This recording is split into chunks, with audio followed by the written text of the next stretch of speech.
ये उज्जैन का सौभाग्य है कि उज्जैन के ही रहने वाले, यहीं की माटी में पले बड़े मोहन यादव जी इस समय मध्य प्रदेश के मुखिया हैं, इस प्रदेश का नेतृत्व कर रहे हैं। इसका सीधा लाभ निश्चित तौर पर आने वाले 2028 के सिंहस्थ में उज्जैन को मिलना है और उज्जैन के साथ पूरे प्रदेश को मिलना है।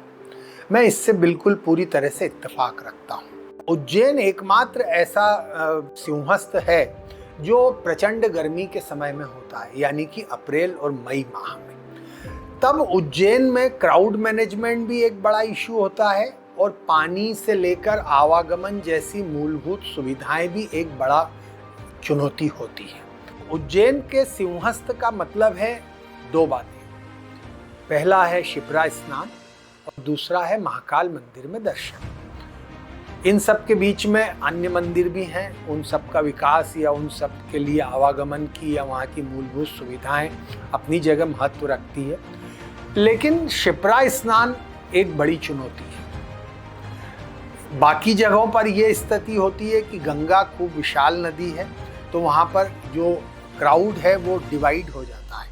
ठीक ऐसे ही गोदावरी में और त्र्यंबकेश्वर, जहाँ पर दो शैव और वैष्णवों के अखाड़े स्नान करते हैं, वहाँ भी एरिया डिवाइड हो जाता है। लेकिन हमारे यहाँ सारा फोकस होता है शिप्रा के कुछ घाटों पर, जिनमें प्रमुख रूप से राम घाट है और उसको लेकर चुनौतियाँ बड़ी हैं। शिप्रा में पानी रहे, इसकी चुनौती है, क्योंकि बीते 3 सिंहस्थ के अनुभव ये बताते हैं कि शिप्रा में एन सिंहस्थ के समय पानी को लेकर बड़ी मशक्कत सरकार को करनी पड़ती है।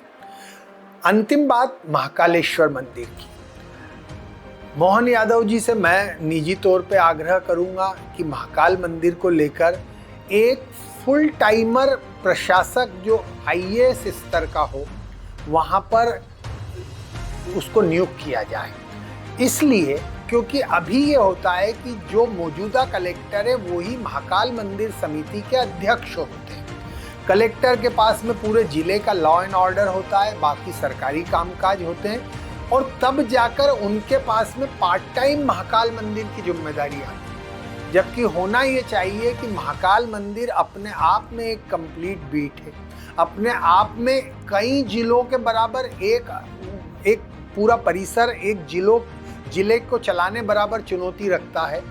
तो वहाँ पर जितने प्रयोग देखने को मिलते हैं, यदि ये प्रयोग सिंहस्थ के दौरान भी होते रहे तो आम लोगों को बड़ी असुविधा होगी। सरकार को ये चाहिए कि वो इस तरीके की व्यवस्था करे जिससे महाकाल मंदिर का दर्शन सुगम हो, पार्किंग को लेकर वहाँ पर पर्याप्त व्यवस्था हो, पानी बिजली को लेकर व्यवस्था हो, कुछ आपात मार्ग ऐसे हों कि खुदा न खास्ता यदि कहीं पर कोई विपरीत परिस्थिति बन जाती है तो डिजास्टर मैनेजमेंट के लिए वहाँ पर रास्ते हों। अन्यथा पुराने शहर में होने के कारण वे सड़कें सकरी हैं, आना जाना मुश्किल होगा और इस स्थिति में चुनौतियाँ हमारी बढ़ जाएंगी। इस समय यदि सरकार इस सब को लेकर काम करेगी या इस सब पर बहुत ज़्यादा फोकस करेगी, निश्चित तौर पे सिंहस्थ का वो अनुभव या वो सफलता का स्वाद हम चख सकेंगे जिसकी हम सबके मन में परिकल्पना है।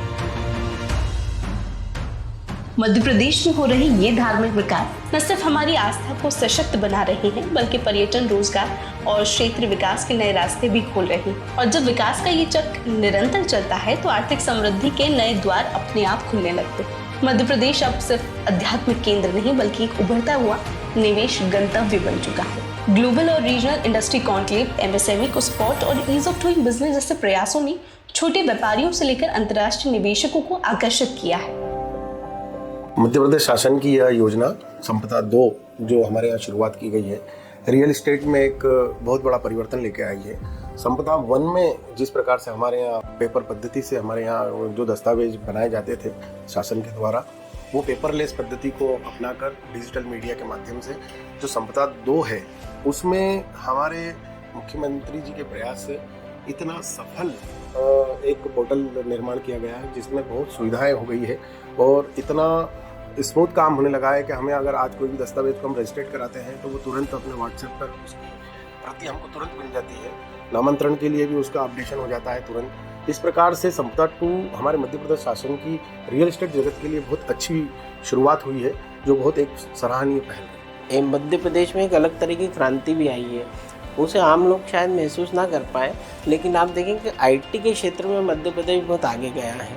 इंदौर में लगभग 4 से 5 जो है आईटी पार्क बन चुके हैं। उन आईटी पार्क में लगभग एसेंचर हुआ, टीसीएस हुआ, यस टेक्नोलॉजी, इन्फोसिस, इस तरह की कंपनी वहाँ पर आ चुकी है, तो रोजगार भी बहुत सारा वहाँ पर मिल रहा है। मध्य प्रदेश शासन और मुख्यमंत्री जी के प्रयासों से यहाँ पर एक विक्रम उद्योगपुरी इंडस्ट्रियल हब तैयार किया गया है, जिसमें आज की तारीख में 1500 हेक्टेयर ज़मीन पर वहाँ पर पूरा एक इंडस्ट्रियल पार्क बना है, जो बड़ी अत्याधुनिक इंडस्ट्री जितनी भी हैं जो देश और विदेश से आ रही हैं, उसमें अमूल का प्लांट है, कर्नाटक बायोटेक है, पेप्सिको है और भी अरिहंत केबल है।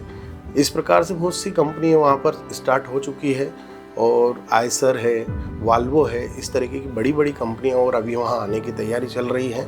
तो यह विकास जो है, ये विकास की गंगा जो बह रही है, इस विकास की गंगा से हमारे शहर के और प्रदेश के लोगों को रोजगार भी मिलेगा और यह जो योजना है वो हमारे प्रदेश को भी एक आर्थिक रूप से भी मजबूती प्रदान करती है। आप देख रहे हैं कि उज्जैन में मेडी सिटी लाने का काम भी डॉक्टर मोहन यादव जी ने किया है, आईटी पार्क लाने का काम किया है और उज्जैन में रोजगार कैसे उपलब्ध हो उसके लिए विक्रम उद्योगपुरी में एक बहुत बड़ा डेवलपमेंट चल रहा है, जिसमें करीब 150 इंडस्ट्री अभी वर्तमान में आ चुकी है और 40 से 50 इंडस्ट्री और आने की कतार में है।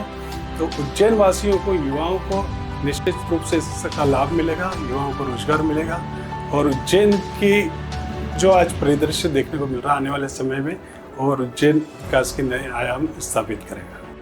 मध्य प्रदेश सरकार ने आत्मनिर्भर भारत के विजन को ठोस जमीन दी है, जिससे उद्योगों को नई दिशा, नए मंच और नई ऊर्जा मिली है। मध्य प्रदेश में हो रही ये धार्मिक विकास न सिर्फ हमारी आस्था को सशक्त बना रही, बल्कि पर्यटन, रोजगार और क्षेत्र विकास के नए रास्ते भी खोल रही है।